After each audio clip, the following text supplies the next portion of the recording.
Bismillahirrahmanirrahim. Assalamualaikum warahmatullahi wabarakatuh.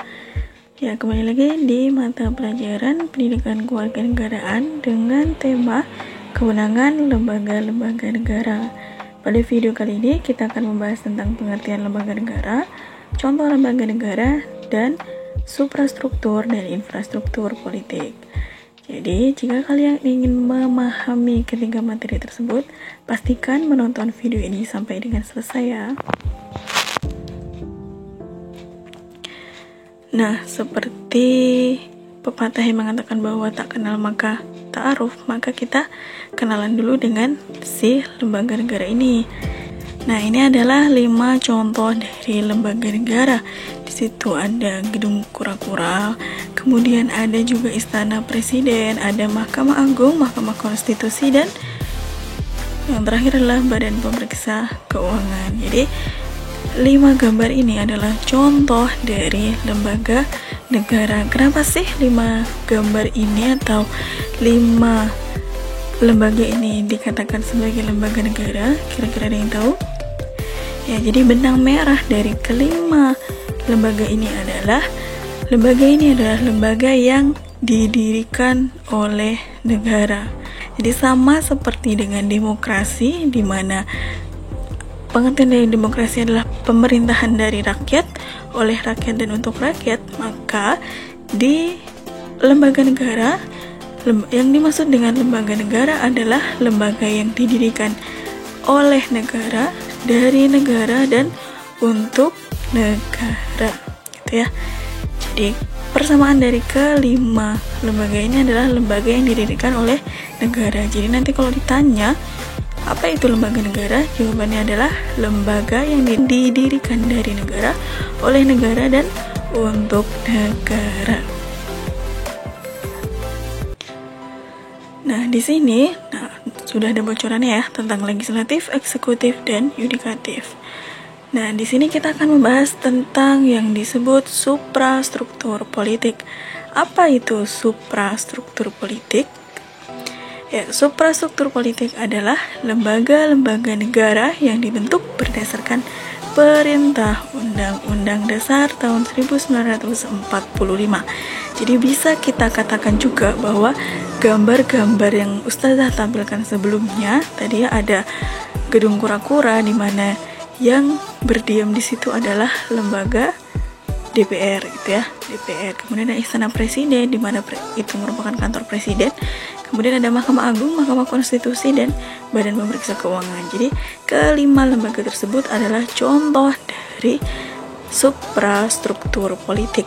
Jadi suprastruktur politik adalah lembaga negara yang dibentuk berdasarkan amanat Undang-Undang Dasar tahun 1945. Jadi di Undang-Undang Dasar itu sudah disebutkan dengan jelas kelima lembaga yang sudah saya sebutkan di depan, dan juga ada beberapa lembaga negara lainnya. Jadi bisa nanti dilihat di buku ataupun bisa juga dicari sumber lainnya di internet ya. Ya, di sini Ustazah memberikan contoh legislatif, eksekutif, dan yudikatif karena ketiga lembaga ini yang paling populer. Ada yang masih ingat sebutan dari ketiga lembaga ini apa? Ya, benar sekali, yaitu adalah trias politika.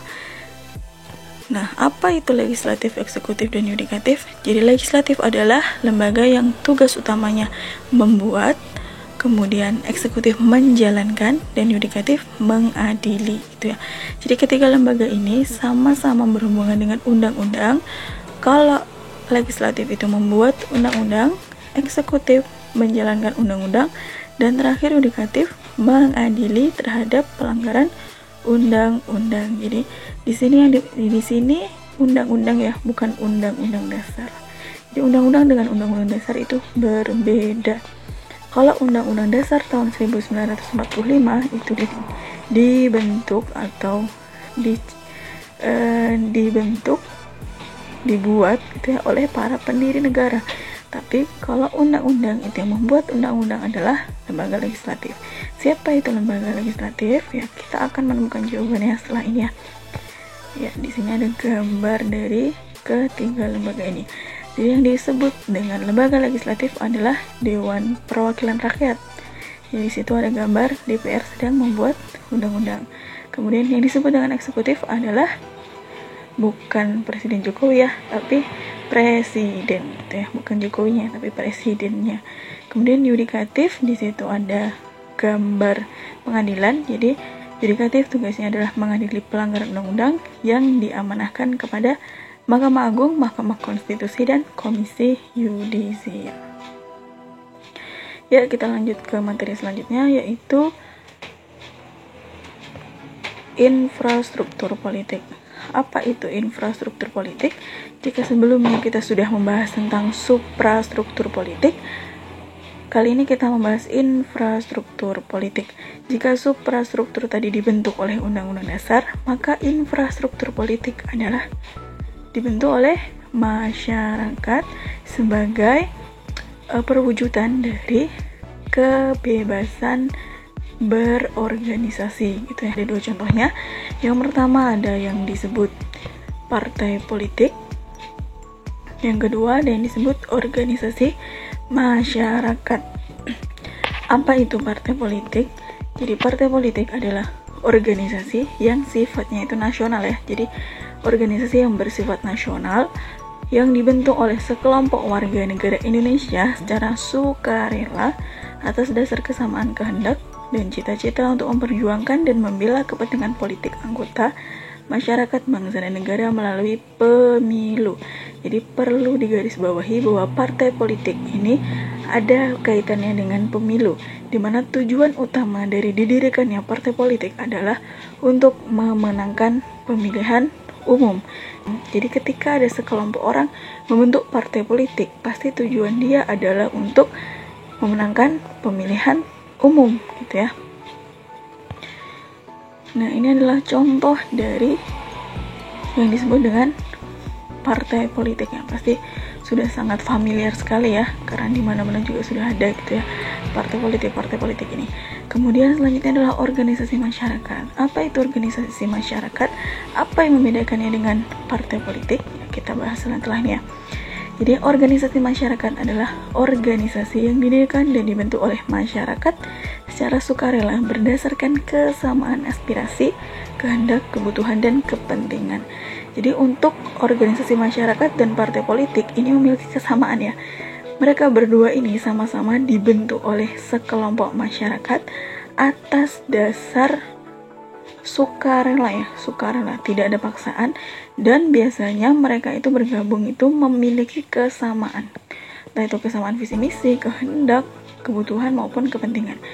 Tapi kedua organisasi ini tentunya memiliki perbedaan. Apa itu perbedaan dari kedua organisasi ini?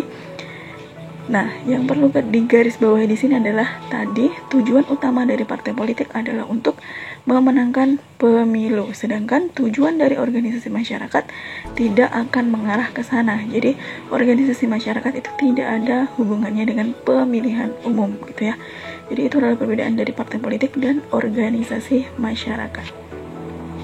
Selanjutnya, organisasi masyarakat ini dibagi ke dalam dua kelompok. Kelompok yang pertama disebut dengan kelompok kepentingan, kelompok yang kedua disebut dengan kelompok penekan.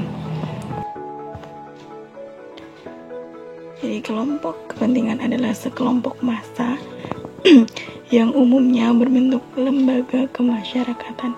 Jadi biasanya kelompok kepentingan ini dia biasanya terdaftar jadi organisasi resmi yang berusaha mempengaruhi kebijakan pemerintah.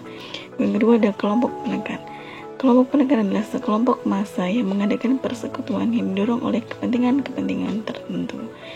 Jadi secara sekilas kelompok kepentingan dan kelompok penekan ini mirip-mirip gitu ya. Tujuannya pun juga sama gitu, mempengaruhi kebijakan pemerintah. Apa yang membedakan dari kedua kelompok ini? Jadi perbedaan dari kedua kelompok ini adalah jika kelompok kepentingan itu tadi dia biasanya berbentuk organisasi resmi. Nah, untuk kelompok penekan itu biasanya dia tidak berbentuk organisasi. Jadi hanya sekumpulan manusia atau sekumpulan masyarakat gitu ya. Lebih jelasnya kita lihat gambar berikut. Ya, di situ ada contoh dari kelompok penekan dan kelompok kepentingan. Nah, kelompok kepentingan contohnya seperti Nahdlatul Ulama, Muhammadiyah, kemudian ada Hizbut Tahrir Indonesia, ada ke mahasiswa ada yang disebut BMSI gitu ya, Badan Eksekutif Mahasiswa. Jadi kelompok kepentingan tadi dia itu biasanya organisasi formal atau organisasi resmi. Jadi ada organisasinya, ada struktur organisasinya. Untuk kelompok penekan itu dia adalah sekumpulan masyarakat. Jadi ketika ada masyarakat berkumpul menyuarakan aspirasinya itu disebut kelompok penekan. Contohnya adalah ketika ada demo gitu, atau demonstrasi. Jadi ketika ada demonstrasi, itu adalah contoh dari kelompok penekan. Jadi bisa jadi kelompok penekan ini adalah gabungan dari beberapa kelompok kepentingan gitu. Ya, sekian penjelasan terkait lembaga negara pada video kali ini. Mudah-mudahan penjelasan ini bermanfaat. Dan jika ada pertanyaan, silahkan ditanyakan di kolom komentar atau juga bisa japri ke nomor Ustazah. Sekian dari Ustazah. Assalamualaikum warahmatullahi wabarakatuh. Sampai bertemu di video selanjutnya.